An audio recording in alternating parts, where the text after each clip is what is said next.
Episode જોડાઈ ચૂક્યા છે એમની પાસે कंपनी सीएमडी राजीव मेहरोत्रा अपनी साथ आगे डिस्कशन करसे। शुक्रिया सर मेरे साथ जुड़ने के लिए। Very good afternoon. शुरुआत में प्रॉफिट फ्रंट से करना चाह रही थी क्योंकि बाकी के जो आपके नंबर्स हैं इन टर्म्स ऑफ रेवेन्यूज 11% ग्रोथ है, एबिटा के फ्रंट पर 13% का ग्रोथ, मार्जिन एक्सपैंड हुए हैं, प्रॉफिट में क्यों कमी आई थी, क्या वजह थी, इसी से अगर शुरुआत करें। देखिए क्वार्टरली तो करीब 2-2.5% की ग्रोथ है, लेकिन जहां एनुअल अगर आप नंबर के ऊपर कमेंट कर रही हैं तो एनुअल में इस साल करीब तीनों क्वार्टर्स में दिक्कत रही। शुरू में Q1, Q2, Q3 और जो हमारा सेटअप है उसमें काफी कॉस्ट फिक्स होती है, एम्प्लॉइज की कॉस्ट। तो अगर इंक्रीमेंटल रेवेन्यू नहीं है तो प्रॉफिट पे फर्क आपको आएगा। बट आप अगर मार्जिन के परसेंटेजेस देखेंगे बिजनेस में, ब्रॉडली हमने मेंटेन करके चल रहे हैं सभी सेगमेंट्स में। टोटल में आपको लग रहा होगा पैट कम है, लेकिन हमें अपने बिजनेस का एक मॉडल जो परसेंटेज बेस है उसको मेंटेन किया। तेजी से चारों क्वार्टर्स में हम बढ़ते आए। अगर आप 4 क्वार्टर्स की हमारी ग्रोथ देखेंगे पिछले साल की, तो लगभग हम बिल्डअप करते आए उसके ऊपर। मार्च में इतना सफिशिएंट नहीं था कि हम पूरे बैकलॉग को 3 क्वार्टर्स के कवर कर लेते। कुछ एक स्पिल ओवर मार्च से एक्सपोर्ट्स का बड़ा इंपॉर्टेंट एक स्पिल ओवर Q1 में आ रहा है, बिकॉज शिपिंग का डिस्टर्बेंस रहा, सप्लाई लाइन का डिस्टर्बेंस रहा, और कुछ कोचेस तो चेन्नई पोर्ट पे पहुंच गए लेकिन शिप में लोड नहीं कर पाए। तो इन सब की वजह से अगर आप देखें तो कोई ऐसी चिंता वाली बात इसमें नजर नहीं आएगी। मार्जिन्स मेंटेन्ड हैं और मैं ये कहूंगा कि ये सब की डिलीवरी स्पिल ओवर होके 22 में होगी। Okay, agreed sir. अच्छा, एक्सपोर्ट्स के ऊपर मैं थोड़ा और डिस्कशन करना चाह रही थी सर, क्योंकि हम लोग FY20 के कंपैरिजन में अगर फिगर्स देखें तो थोड़ा बहुत वहाँ से कंसोलिडेट हुआ है। वजह क्या थी? क्या ये similar one kind of disruption था कोविड की वजह से, या चीज़ें वहाँ पे कुछ और तरीके से आगे बढ़ते हुए दिख रही है? एक आइडिया अगर आप मुझे दे पाएँ। नहीं, ये बहुत ही इम्पोर्टेंट सवाल है कि एक्चुअली क्या हुआ। हमने जून 2020 में एक बड़ा इम्पोर्टेंट करीब 700 करोड़ का केप गेज, इंडिया में केप गेज नहीं चलता है, केप गेज अफ्रीका में चलता है, उसका एक ऑर्डर लिया। और उसको हमने, जो हमारा नॉर्मल 15 से 18 महीने बनाने का टाइम है, उसको हमने करीब 9-10 महीने में करने की कोशिश की। उसमें 2-3% कोई इंपोर्ट कंटेंट्स भी थे, और वो सप्लाई लाइन बाहर से भी डिस्टर्ब रही, शिपिंग लाइंस डिस्टर्ब रही, बाई एयर भी लाना मुश्किल हो गया। तो उसकी वजह से जो हमारा मार्च में सिर्फ 2 लोकोज यहाँ से जा पाए। अभी 2 लोको इस महीने शिपिंग के लिए तैयार हैं। तो ये जो डिस्ट्रप्शन रहा ये एक अनफोर्सीन रहा। ऑर्डर्स होने के बाद भी लास्ट ईयर हम करीब 500 करोड़ का एक्सपोर्ट करना चाह रहे थे, बट वो जाकर के अल्टीमेटली 90-95 करोड़ पे ये रुक गया। लेकिन वो सब माल तैयार है और इस क्वार्टर में अभी जाएगा। और जो 1333 करोड़ के एक्सपोर्ट के ऑर्डर्स हैं हमारे पास, वो हम FY22 में मार्च तक लगभग पूरी शिपमेंट कर देंगे। All this is in the pipeline.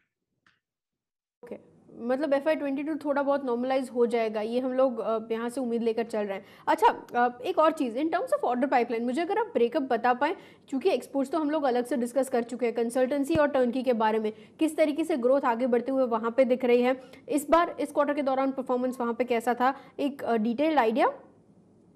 देखिए, हमने FY22 शुरू किया है 6277 करोड़ रुपए की ऑर्डर बुक के साथ, जिसमें कंसल्टेंसी है करीब 2525 करोड़, और एक्सपोर्ट्स मैंने बताया 1333 करोड़ हैं। अब ये 2 नंबर को अगर आप देख के चले तो ये 2500 करोड़ का कंसल्टिंग एक अपने आप में अच्छा बिजनेस इन हैंड है। लास्ट ईयर लगभग जितना रेवेन्यू बुक हुआ उतने ही हमने करीब करीब नए ऑर्डर्स सिक्योर करने में सफलता हासिल की। हालांकि ये बड़ा डिस्ट्रप्शन रहा शुरू के 3 क्वार्टर्स में। कई बड़े प्रोजेक्ट्स लोग लॉन्च नहीं कर पाए, जो प्रोजेक्ट लॉन्च हो गए उससे रिलेटेड आगे डेवलपमेंट्स नहीं हो पाए। तो ये एक बड़ा डिसरप्टेड सा ईयर रहा, जिसमें नए ऑर्डर्स को सिक्योर करना भी एक बड़ा चैलेंज था, जिसको कंपनी ने, मैं कहूँगा by and large net addition 2061 crore का हम कर पाए FY21 में। तो इससे हमें जैसे ही नॉर्मल सी आएगी, अगर आप देखेंगे कि FY21 Q4 में जो एक अच्छी रिकवरी नजर आई है वो इसलिए थी कि हमारे पास ऑर्डर्स हाथ में थे, सब कुछ प्लेस था। ओनली फील्ड वर्क और ट्रेवल से रिलेटेड, लॉजिस्टिक्स रिलेटेड डिस्ट्रप्शंस मार्च में कम रहे क्वार्टर में। अगर वो सिचुएशन इस साल जल्दी से नॉर्मलाइज होती है कोविड रिलेटेड डिस्ट्रप्शंस की, तो मुझे लगता है कंपनी दोबारा एक तेजी से रिकवरी की तरफ जाएगी। Okay, agreed sir. अच्छा, आखिरी चीज़ जो मैं समझना चाह रही थी इन टर्म्स ऑफ कैश, आपकी बुक्स में ऑलरेडी हम लोग काफ़ी बेहतरीन अमाउंट का कैश देख रहे हैं ऑलरेडी, इसका यूसेज कैसे होगा? क्या पिछली बार तो आप ऑलरेडी बायबैक दे चुके हैं, अब यहाँ से क्या प्लान है? देखिए, अभी कोई बायबैक का इरादा नहीं है, let me clear that first. तो अभी जो 900 साढ़े 900 करोड़ का कैश है, उसमें हमें करीब 450 500 करोड़ रुपए तो वर्किंग कैपिटल हमारी लगी रहती है, क्योंकि 3 महीने का पेमेंट साइकिल जो बनता है वो करीब 400 से 500 करोड़ हम रख के चलते हैं।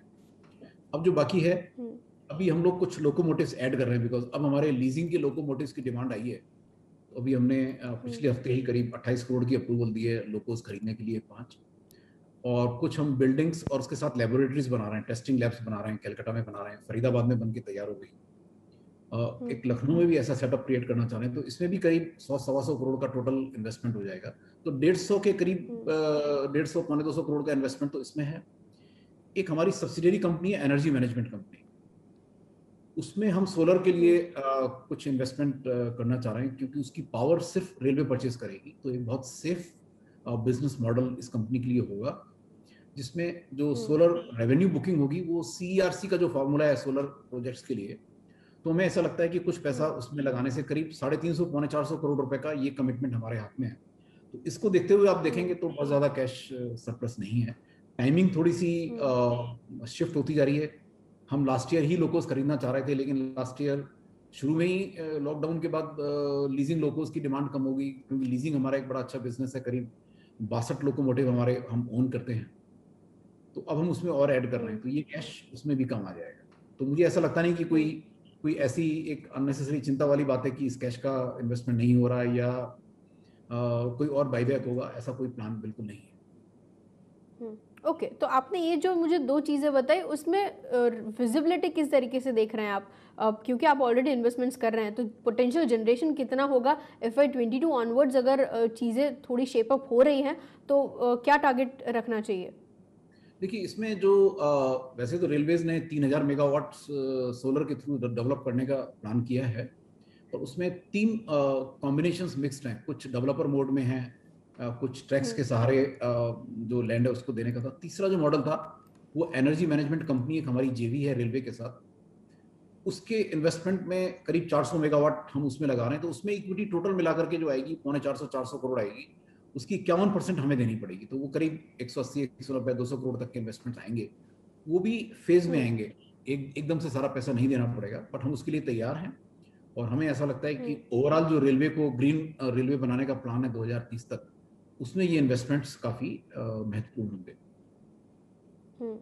Okay, agreed sir. मेरे पास एक्चुअली समय थोड़ा कम है, तो नेक्स्ट टाइम इसी उम्मीद के साथ जब भी हम लोग बातचीत करें, इन डिटेल ये सारे पैरामीटर्स डिस्कस कर पाएं। थैंक यू सर मेरे साथ जुड़ने के लिए। With best regards, thank you.